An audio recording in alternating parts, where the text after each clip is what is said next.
খুলনা বিভাগের মসজিদের শহর নামে খ্যাত বাগেরহাট জেলায় মূলত এই ৬০ গম্বুজ মসজিদের অবস্থান। এটি ইউনেস্কো ঘোষিত বিশ্ব ঐতিহ্যবাহী একটি স্থান। আনুমানিক ১৫০০ শতকের মাঝামাঝি সময়ে একজন মুসলিম সুফি সাধক হযরত খান জাহান আলী এটি নির্মাণ করেন। খুলনা শহর থেকে এর দূরত্ব প্রায় ৩৫ কিলোমিটার এবং ঢাকা থেকে দূরত্ব পড়বে ৩২০ কিলোমিটার। প্রতিদিনই অনেক দর্শনার্থী মসজিদটি পরিদর্শন করতে আসেন।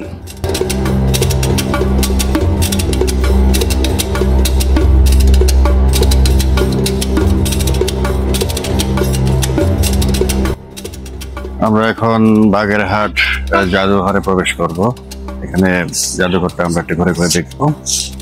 চলুন গিয়ে দেখি কি কি জাদুঘরে কি কি আছে। বাগেরহাট জাদুঘরটি মূলত ১৯৯১ সালের দিকে স্থাপিত হয়। এটি ৬০ গম্বুজ মসজিদের দক্ষিণ পূর্ব কোণে অবস্থিত এবং ৫ কক্ষ বিশিষ্ট একটি একতলা ভবন। এখানে রয়েছে প্রাচীন আমলের বিভিন্ন ধ্বংসাবশেষ থেকে পাওয়া স্মৃতিচিহ্ন, মুদ্রা, বাসন, তৈজসপত্র ও শৈলপাথর সহ অনেক ধরনের প্রত্নতাত্ত্বিক স্থাপনা।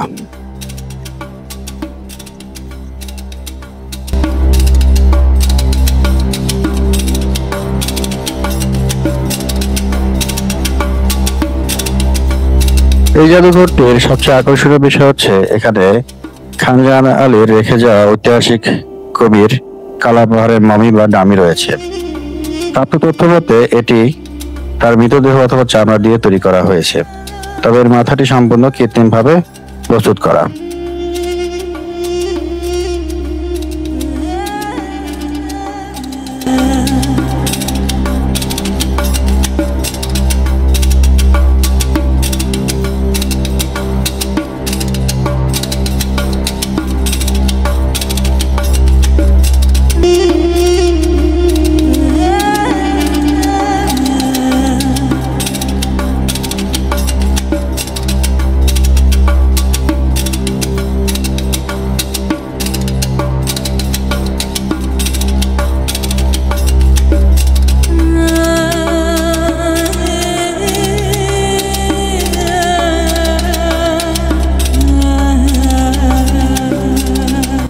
বাগেরহাট জাদুঘর দেখে এখন আমরা সামনের দিকে এগোচ্ছি। আশপাশের জায়গাগুলো আরো দেখবো ঘুরে ঘুরে, পাশাপাশি আপনাদেরকে দেখাবো।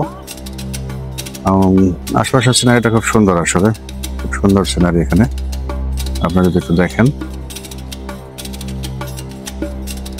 আমরা এখন ৬০ গম্বুজ মসজিদের দিকে যাচ্ছি। মসজিদটা পরিদর্শন করবো, মসজিদের চারিদিকটা ঘুরে ঘুরে একটু দেখবো। ১৫০০ শতকের দিকে নির্মাণকৃত ৬০ গম্বুজ মসজিদের এই প্রবেশ গেটটি দেখুন এখনো কতটা নতুনের মতো আছে। এর নির্মাণ শৈলী অসাধারণ ও সুন্দর, এখনো অনেক মজবুতভাবে দাঁড়িয়ে রয়েছে। এই ছিল ৬০ গম্বুজ মসজিদের সামনের দিকের অংশ।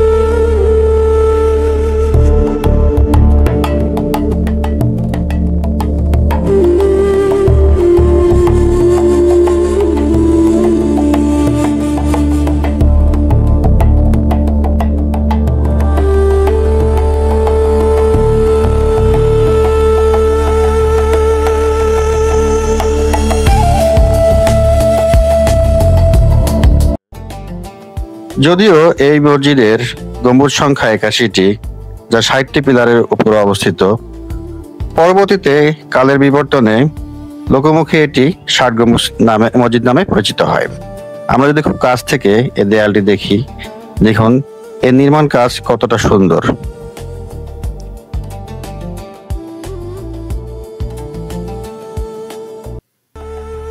আর এটা কিন্তু আমাদের সবচেয়ে বড় একটা মসজিদ ছিল। দেখেন মুসল্লিরা নামাজ পড়তে যাচ্ছেন। এখানে যারাই আসেন প্রায় প্রত্যেকে কিন্তু একবার হলে নামাজ পড়ে যায়। আমি হাঁটতে হাঁটতে মসজিদের পেছন দিকটা চলে এসেছি। এখানে এসে বড় একটা পুকুর চোখে পড়ল। দেখে মনে হচ্ছে পুকুরটি বেশ পুরাতন, তবে পরিষ্কার পরিচ্ছন্ন আছে বলা যায়। পুকুর পাড়ে অনেকগুলো শাপলা ফুল দেখতে পেলাম। ফুলগুলো ফুটলে হয়তোবা পুকুরটি দেখতে আরো সুন্দর লাগতো। এই পুকুরটির বাম পাশে অনেক বসার ব্যবস্থা আছে। শুনেছি এখানে নাকি অনেকেই পিকনিক করতে আসে।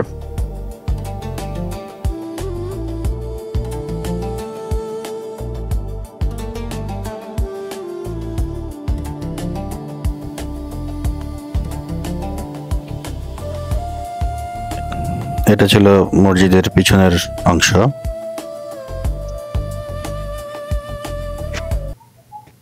أشهد أن لا إله إلا الله।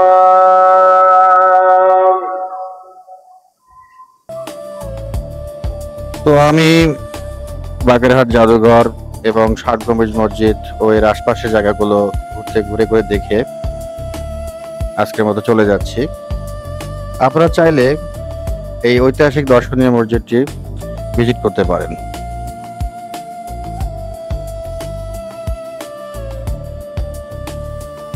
ষাট গম্বুজ মসজিদ দেখা শেষ করে ভাবলাম খান জাহান আলীর মাজারটি পরিদর্শন করব।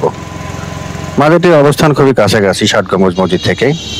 ওখান থেকে আপনাদেরকে 10 টাকা জনপ্রতি অটো ভাড়া করে দরগার মোড় অথবা মাজার মোড়ে আসতে হবে। তারপর এখান থেকে আপনারা হেঁটে হেঁটেই মাজার শরীফ অথবা মাজারের দিকে যেতে পারবেন।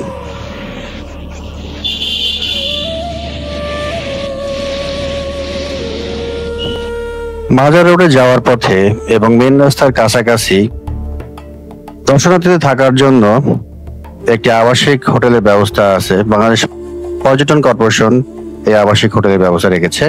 আপনারা চাইলেই এখানে রাত্রি যাপন করতে পারেন। এটা ছিল মূলত খান জাহান আলীর মাজার, যেখানে চিরনিদ্রায় শায়িত আছেন তিনি।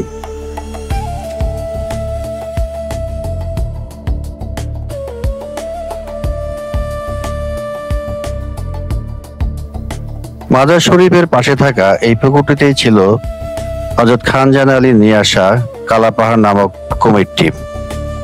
কুমিরটি মারা যাওয়ার পরবর্তীতে লোকমুখে শুনেছি এখানে নাকি ভারত থেকে 2-1টি কুমির নিয়ে আসা হয়েছিল। মাঝে মাঝে এই কুমিরগুলো দেখতে পাওয়া যায়।